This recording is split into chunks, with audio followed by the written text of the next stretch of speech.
Hello friends, welcome to rainbow flavours. இன்றைக்கி நம்ம பார்க்க போகிற ரெசிபி என்னென்னா, நமக்கு ரொம்பவே பிடிச்ச தேன் மிட்டாய் எப்படி செய்கிறதுன்னு தான் பார்க்க போகிறோம். தேன் மிட்டாய் செய்கிறதுக்கு மெஷர்மெண்ட் பார்த்திங்கன்னா 1 கப் அளவுக்கு இட்லி ரைஸ் எடுத்துக்கோங்க.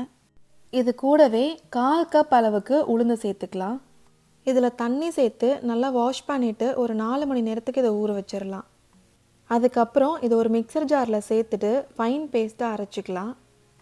மாவை அரைக்கும் போது கவனமாக நிறைய தண்ணி ஊற்றாமல் அரைச்சிக்கோங்க. இந்த மாதிரி திக்காக அரைச்சிக்கணும்.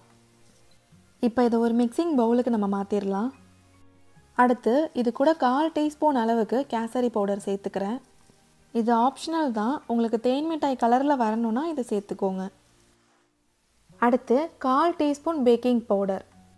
இப்போது இது எல்லாத்தையும் நல்லா மிக்ஸ் பண்ணி விட்டுடலாம். இதை நீங்கள் இட்லிக்கு அரைச்சி வச்ச மாவில் கூட செய்யலாம். ஆனால் மாவு ரொம்ப புளிச்சிருக்காமல் மட்டும் பார்த்துக்கோங்க. இதை நல்லா மிக்ஸ் பண்ணியாச்சு. இப்போது இதை எண்ணெயில் பொரிக்கிறதுக்கு முன்னாடி சர்க்கரை தண்ணி ரெடி பண்ணிடலாம். சர்க்கரை தண்ணி ரெடி பண்ணுறதுக்கு 1 கப் சர்க்கரை 1/2 கப் தண்ணி சேர்த்து கரைச்சிக்கலாம்.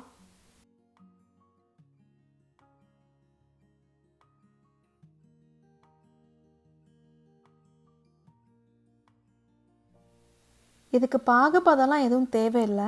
சர்க்கரை நல்லா கரைஞ்சி வந்தாவே போதும். சர்க்கரைலாம் நல்லா கரைஞ்சதுக்கப்புறம் ஒரு 5 நிமிஷம் கொதிக்க வச்சுட்டு ஆஃப் பண்ணிடலாம்.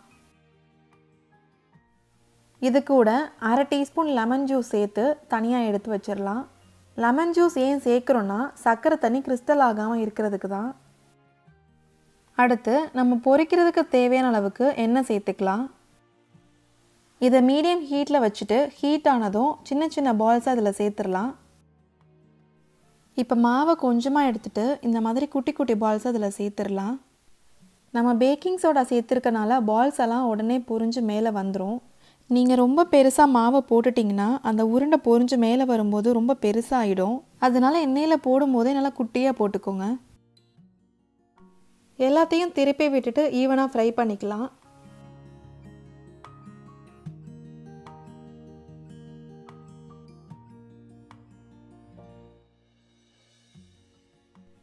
நல்லா எல்லா பக்கமும் பொரிஞ்சதும் அந்த சூட்டோடையே இதை எடுத்து சர்க்கரை பாகில் சேர்த்துடலாம்.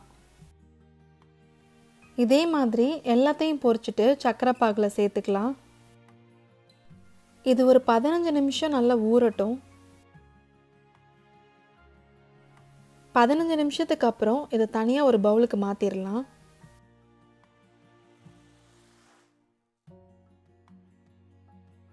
அடுத்து ஒரு பிளேட்டில் 3 டேபிள் ஸ்பூன் அளவுக்கு சர்க்கரை எடுத்துக்கலாம். உங்களுக்கு மேலே சர்க்கரை கோட் பண்ணி சாப்பிட பிடிக்கும்னா இந்த மாதிரி கோட் பண்ணி எடுத்துக்கோங்க.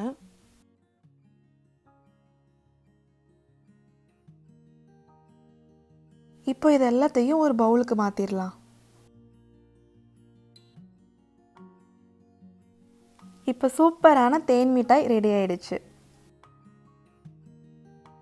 இதை நீங்களும் உங்கள் வீட்டில் ட்ரை பண்ணி பாருங்கள். மறக்காமல் ரெயின்போ ஃப்ளேவர்ஸையும் சப்ஸ்கிரைப் பண்ணுங்கள். தேங்க்யூ.